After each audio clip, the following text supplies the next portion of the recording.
Genghis Khan and his best friend Jamika are in the middle of a dangerous rescue mission. A mission to rescue his wife, Borte, who has been kidnapped. Genghis is calling her name, desperate to find her, when they hear someone running towards them. Genghis draws his sword to attack, but just before he does, he realizes it's his wife, Borte. How will Temujin and Borte's relationship recover? And what challenges lie ahead for Genghis before he can become Khan of the Mongols? Let's find out. This is part 2 of the story of Genghis Khan. Don't worry if you missed the first, this works perfectly on its own. But if you want to start from the beginning, check out this. So, Genghis Khan isn't Genghis Khan yet. He's still called Temujin, and his wife has been kidnapped by a rival tribe called the Merkid. The same tribe his father had stolen his mother from. So this was long-awaited revenge by the Merkid. Temujin doesn't have much of a following yet, barely anyone who can help him. And so when deciding whether to rescue or abandon Borte, he decides he needs the gods' advice. So off he heads to the sacred mountain, Borte Haldun. Here he prays and meditates, waits for a sign of what he should do next. While he's there, the possible options are going through his head. If he abandons her, there's a chance no one else would give him their daughters to marry. I mean, he's just lost his first wife. That doesn't exactly scream security. So if no one will give him a wife, and he chooses to abandon Borte, he would have to steal another wife, just like his father had. The alternative is to rescue her. And while praying, he decides that's what he'll do. But he still has a problem in terms of who's going to help him. He can't beat the Merkid on his own. In all of his praying, he realizes he does have an ally, Ong Khan, his new mentor. He'd recently offered Temujin the chance to join him and his tribe and work his way up, but had rejected the chance to go his own way. Now here he is, begging for help. Ong Khan has absolutely zero obligation to help him. He could just offer him one of his own daughters, if that's what he wants. But he really hates the Merkid himself. And so this is the perfect chance for revenge. But Ong Khan has another condition. He wants Temujin to go find an up-and-coming Mongol warrior. Someone who's making a name for himself. His name is Jamika, his blood brother, his best friend. He hasn't seen him for years. And so he rushes to find him.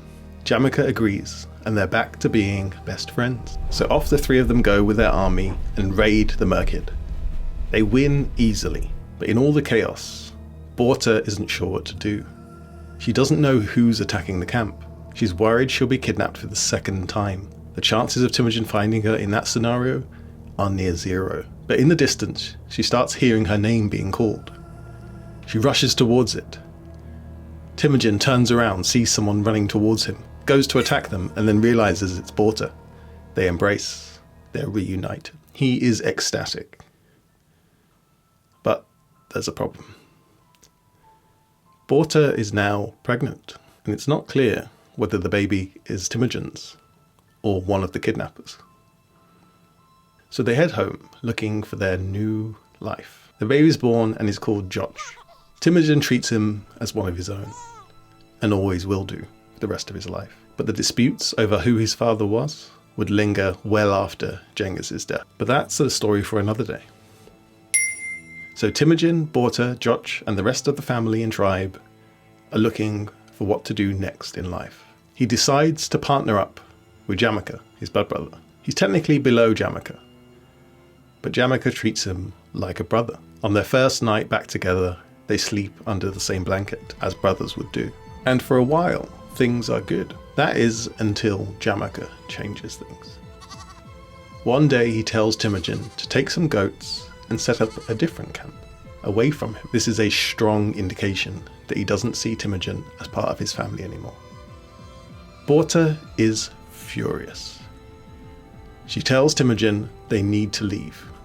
Take their family, take their animals, and in fact, tell other people to join them. Some do, and they sneak off to be on their own again. He had tried being on his own in a small group before, and it had led to imprisonment and his wife being kidnapped.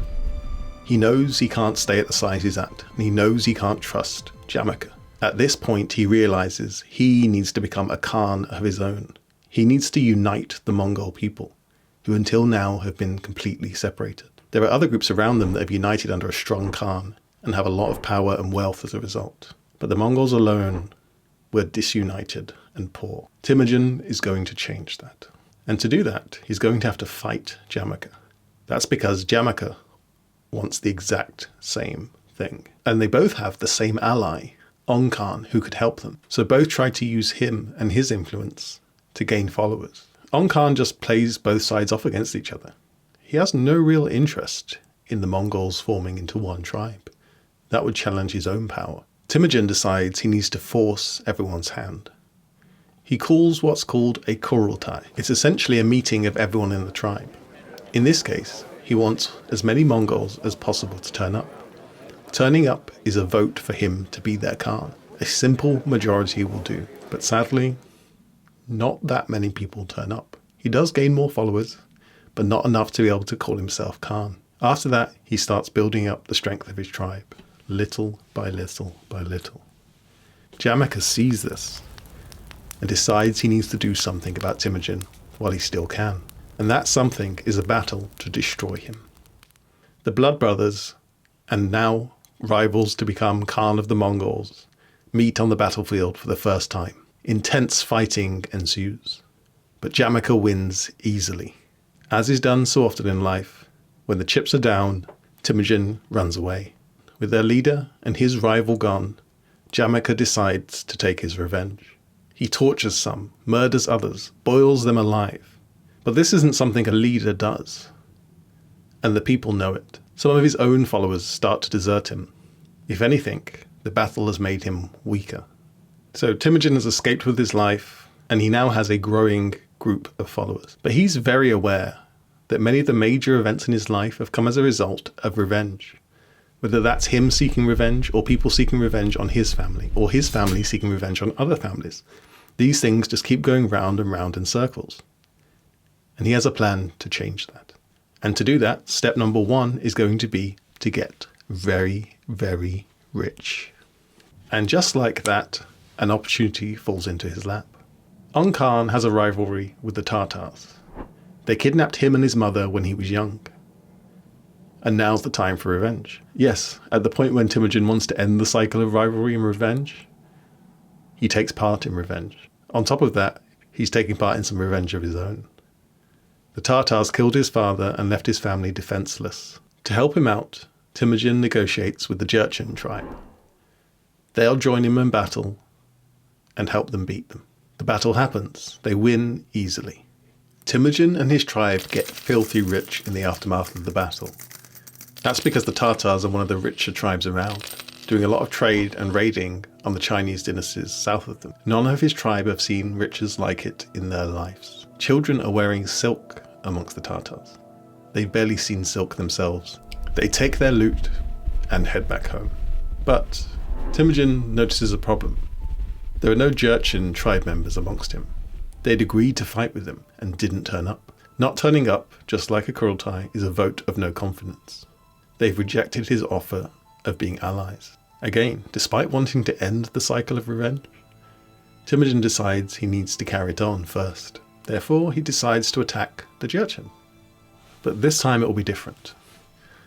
When it comes to this kind of raid on the steppe, what usually happens is you attack, everyone runs away, you don't chase after them, you let them live, you take their goods, and you move on. 1 or 2 people may be captured and turned into slaves, but that was generally not the norm. So Temujin and his tribe raid the Jurchen. They run for their lives, as is normal. But instead of focusing on the loot, as you would normally do, he tells his men to chase after the people fleeing. He brings them back. He has the loot and the people. One of 2 things might be going through your mind as to what he's going to do with them. He could just murder all of them and therefore there'd be no one left to take revenge. It's one tactic. Or, as he actually ends up doing, he integrates them into his own tribe. But before he can, he needs to get rid of the people that are going to cause him problems. And by get rid, I mean kill. Those are the aristocrats of the tribe, the ones that hold all the wealth and command the people below them. He kills them, and then adopts their sons, raises them as if they were his own. So by this stage, his tribe is seriously growing, and the rank and file love him. He's not prioritizing the aristocrats, he's prioritizing them. That's regardless of their rank, regardless of what hierarchy they live in, he's treating them equally. And this is not by accident. This is someone who grew up lower down in the hierarchy, who because of hierarchy had lost his blood brother and was now a rival with Jamaica. And he was determined to end rivalry and to end hierarchy. But having seen what Temujin has done to some of the aristocrats of other tribes, those in his own start to abandon him. And not to set up their own power base either. They've defected to Jamaica. His strength is now growing, with aristocrats of all kinds coming towards him. Temujin wants to fight Jamaica again. He's determined to get his revenge for the last battle. But what's he going to do against an opponent that beat him so easily last time? Luckily for Temujin, Jamaica scores a huge own goal himself. He calls his own Kurultai, and the people that turn up declare him Genghis Khan, the Khan of Khans, which would put him above On Khan himself, his mentor. On Khan is more than a little pissed off at this. Temujin and Jamaica are heading to war again.